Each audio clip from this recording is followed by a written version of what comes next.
I kind of feel like this is a matchup that on paper for people like us, we're like, oh my God, this is fantastic. But you have to take context. Like context matters, right? You have to take that into consideration. Is Stephen Thompson the same Stephen Thompson that we were considering when he was fighting for championships against Tyron Woodley years ago, right? You're fighting a man with an 81-inch reach who's moving down from middleweight and arguably says, like, I'm in it for the big fights, striker versus striker fight. Let's get it, man. Stephen Thompson, plus 120 underdog. Why? I think it's the age, Derek, the slowing down, the getting tagged up a little bit more, getting a little more bloodied in his fights. And that's really the kind of the MO that Stephen Thompson is that speed he has, that agility, that ability to be going backwards, catch with a check hook, and then still be able to evade the strikes that are coming at him. But now with his older age, man, getting tagged up a little more bloody in each one of his fights, I think that's what's causing the favoritism right here, or the points to be the way they are. Do you think it's something else, Derek, or is it that speed we're talking about, age, if you will? I absolutely think Father Time catches up to everybody, and it doesn't help when you come off of two pretty rough losses. However, he came off of two pretty rough losses to grapplers, and now you have a striking contest here. You have literally a match made in heaven in terms of like two dudes who want to throw down, they want to bang, and they want to get it done. Now, I think Stephen Thompson, while he isn't master at range, he has an advantage because this isn't the tiny Apex cage. You have a larger cage out there in Orlando. You still got a couple of things that work against him, right? One of those things is Kevin Holland, even though he is very long, even though he is very talented in terms of kicks, punches, the ability to just kind of mix it up overall, I don't think he's necessarily going to bring the fight to a Stephen Thompson. And I think Stephen Thompson oftentimes needs that to be very effective in what he does. My question to you, though, kind of flipping it on its head right here, Wonderboy has alluded, Kevin Holland might be trying to throw in a couple darces. He might be trying to, take this fight down to the ground and kind of mix it up. He might not be honorable to that striking contest that they're trying to set up here. Do you think that is smart for Kevin Holland? Do you think that's the game plan for Kevin Holland? What do you think? I don't know if it's smart, Derek. I mean, we've seen a lot of people try, but to that point I was saying before, Stephen Thompson slowing down a little bit. Hopefully I eat my words and we see Stephen Thompson actually get it, but I think we might be seeing Kevin Holland come in and start shooting for some hips over here. There's only a couple ways to beat Stephen Thompson, man. You got to either disrupt his tempo, shut him down on his feet, and you're the one controlling the pacing, the speed, the agility, and get the knockout before he knocks you out or points you up in a point fight, or get him to the ground, out wrestle him, out grapple him. I don't know. Personally, I don't really see Kevin Holland out tempoing, out speeding, out striking Stephen Thompson, excuse me.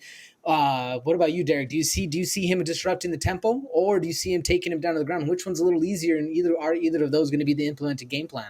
Well, I think tempo is a fantastic question to think about, or an idea, I guess you could say, because my main concern about tempo going in there, and yes, do I think Kevin Holland can disrupt it? I think he has some wacky things he can do to kind of disrupt that timing of Stephen Thompson, but I think tempo is going to be important because this is a 5-round fight, right? Stephen Thompson excels in 5-round fights. I'm not saying Kevin Holland doesn't excel, but we know one is time tested and one's not. Stephen Thompson doesn't have to get off to that blazing start that you generally would in a 3-round fight. So I think he can use that to his advantage, even if his timing does get disrupted, man. If you could win the little battles, if you can outpoint them like Stephen Wonderboy Thompson does, karate point fighter, right? I think that you can have some success here. I do think, though, Kevin Holland has a point when he said it in his pre-fight presser, and I hope I'm not leaning too much into this, but I do think the difference between these two is when Holland starts to land, I think things are going to go very awry for Stephen Thompson. Let's talk about the power difference, man. I mean, Stephen Thompson had a 6-inch reach disadvantage. He's going to make up for that with his movement. We already know that. He's done that for years. But when Holland lands, I mean, he was cracking 185ers and they were going down.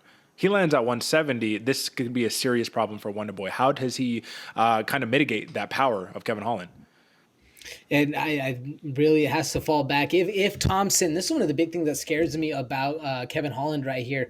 If Thompson is able to use the speed and avoid and just not be there to be hit, that's really kind of his only option. Because other than that, bro, Kevin Holland has some crack on him, bro. This dude has some serious power. We've seen what he done to Woodley, to Jacare Souza, to many of these other people that have chins, man. And the problem with Stephen Thompson right now, getting a little older, he's also getting a little not chinny, if you will, but he was hurt in a couple of recent fights. I'm trying to think of the name right now. The Brazilian guy, Derek. Who did he fight last? Who are you talking about? Wonderboy? Stephen Thompson. Yeah, the Brazilian was Gilbert Burns, but he fought Bilal Muhammad last. No. There was another. It was Vicente Luque. Sorry, excuse me. I was watching the Vicente Luque Oh, yeah, fight he won that one recently. though. Another Brazilian dude. He's fought a lot of Brazilians. I mean, they're just running through the UFC. Besides the point, um, Stephen Thompson can get hurt, and Yeah. Kevin Holland actually has some legitimate power. So how does he avoid that? Is going to have to be the speed. I don't really see him, Stephen Thompson, locking up a clinch or using the shell of sorts. Do you? No, no, man. Like I said, distance management. That's Wonder Boy's game. Time tested, true. I mean, you can't really question it at this point. I do think Stephen Thompson will have a lot of success against Kevin Holland. I think their games are kind of matched up very similarly. But Kevin Holland, with those really overextending punches, that's working where he can get him where he can get himself in trouble, but also where he can have a lot of success. So honestly, it might be a coin toss on this one. Let's talk odds, man. Kevin Holland. Listen, you got to think about it. He's finished all 4 of his last wins, right, via submission or knockout. So when it comes down to it, it makes sense when you're looking at the TKO odd plus 175, best odds on the entire, I mean, between both fighters, right? Now, why do you think Kevin Holland, in the eyes of the odds makers, has a better shot of finishing the fight than winning a point fight over Stephen Thompson? Why does Kevin Holland have a better shot of winning a knockout over winning a decision? Is that what you're saying? Yeah, absolutely. Yeah. I mean, it's because, like you said, Derek, winning a decision against Stephen Thompson is incredibly difficult. It's one of those things like Stephen Thompson by UD is very, very Kalen Kagan-esque. He's gonna be in there. He's used to those 5-round fights. You've alluded to that as well. He can win those long duration. He's never had a gas tank issue before where Kevin Holland is. I think that's why it's going to be a little harder for Kevin Holland to win those long unanimous decision or decision fights right here.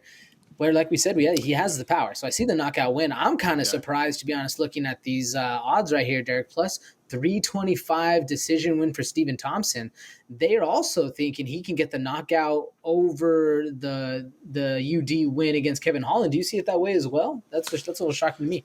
Here's the way we're going to break it down. And then, let's kind of push past this bout, man. At the end of the day, plus 350 on both ends for the decision prop, Stephen Thompson and Kevin Holland. The reason why I think is because Kevin Holland can mix it up and can win a decision that way. Stephen Thompson, if he's going to win a decision, we know it's going to be on the feet. I think that's the only reason why they hold the odds this way. I'm not going to say that I'm, certain that's why. But to me, looking at the fight overall, that's what makes sense to me. I think Stephen Thompson, 5 rounds where you got to be perfect, right? Kevin Holland can make some mistakes, take the fight to the ground, try to mix it up a little bit, use a little bit of that size that he's developed from 185 and all that. So it'll be an interesting matchup, man. I just think that the plus 350 decision prop on Kevin Holland is a little interesting. You know what I mean? Like, it's something that you could play. That submission prop is a little juicy right there too, man. But I like the TKO. Like I said, I truly do feel in my bones that when Kevin Holland starts to land flush on Stephen Thompson, we're going to have some problems, right? But, I mean, it's hard to count out the old dog in Stephen Wonderboy Thompson. So, looking at it, man, what do you like? Who do you like? How do you see it getting done? I'll give you mine. I like Kevin Holland. I'm going to take that TKO prop, and I'm going to go late, man. Give me like the 4th round TKO. Give me like a buildup of damage before we get him out of there.